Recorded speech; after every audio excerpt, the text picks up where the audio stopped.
Assalamu alaikum everyone. In today's video we will be solving exercise 3.2, which is related to direct and inverse variations. So in this video we are going to solve question number 1 to 8 of exercise 3.2.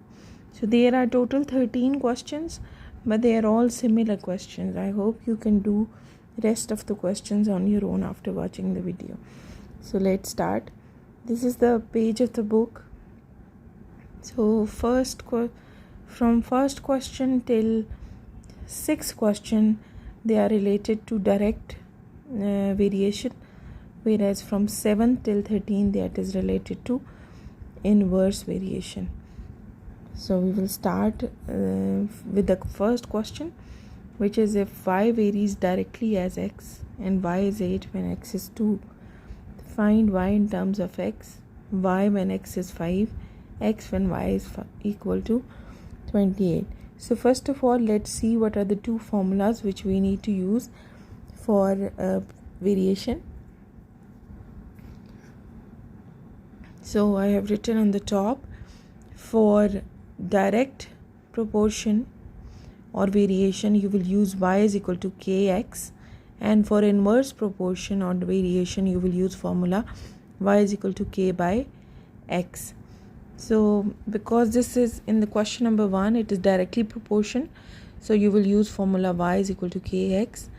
So by putting the values of x and y which are given in the question, so you will find value of k, which is 4. So now put k in equation 1 so that you can form an equation in terms of x and y, showing the relation between quantity x and quantity y. So y is equal to 4x is coming. So then the parts 2, the answer is coming y is equal to 20. If x is 5, y is 20. So if y is 28, x is coming 7. Moving on to question number 2. Question number 2 is also similar question. So you will use formula of direct proportion because it is written y is directly proportion to x. So the value of k is coming 7 by 3. If you put this value in the formula, you will get the relation between x and y, which is y is equal to 7 by 3x. So now when y is 35, x is coming 15. When x is 18, y is coming 42. I hope you can see the calculations clearly. So moving on to question number 3. Question number 3 is if r is directly proportional to t and r is equal to 5 when t is equal to 8. So you need to find equation connecting r and t, and find r when t is 64 and t when r is equal to 20. A similar question again, because they are directly proportional, so you will use formula r is equal to kt. This time y and x are replaced by r and t. So it's okay because it is just a relation between two quantities. So moving on to question number 4. It's a bit different question because instead of linear quantity, now we are having a square. So but that will not change much of the solution. So r is equal to kt square. So t square is there, so 3 square will be taken. K is 8 by 9.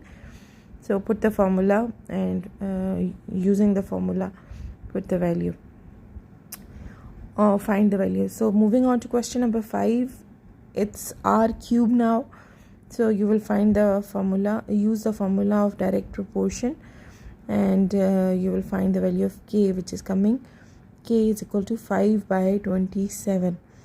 So now we are going to put this value in equation 1 so that we can form an equation. So putting this value of k in equation 1, so you will get this. If you put k is equal to 5 by 27 and v is equal to 625 in equation 1, so r cube is coming like this. I have taken cube roots of all the 3 numbers, so r is coming 15. Question number 6 is w varies directly as u cube and w is 81 when u is 3. Find w when u is 5. So again a question of direct proportion. So use the formula W is equal to KU cube. So put the values. K is coming as 9/3. So I just noticed that I can switch it to 3. K was just 3, so but that's fine. So moving on to put the value of K and U in equation 1, so you will get W. So W is coming 375. Moving on to next question, which is question number 7. So it's the first question where inverse proportion is coming. So formula will be changed because y is inversely proportional to x. So we will use formula y is equal to k by x. So put the values. K is coming 14. So put k 14 and x is equal to 126 in equation 1, and you will get y, which is 1/9. So moving on to question number 8. Again inverse proportion. So use formula y is equal to k by x, and k is coming 12. So moving on to put the values of k and y in equation 1. So solve the equation and you will get x is equal to 1/2. So that's all everyone. Thank you for watching. Practice the rest of the questions on your own. Allah Hafiz.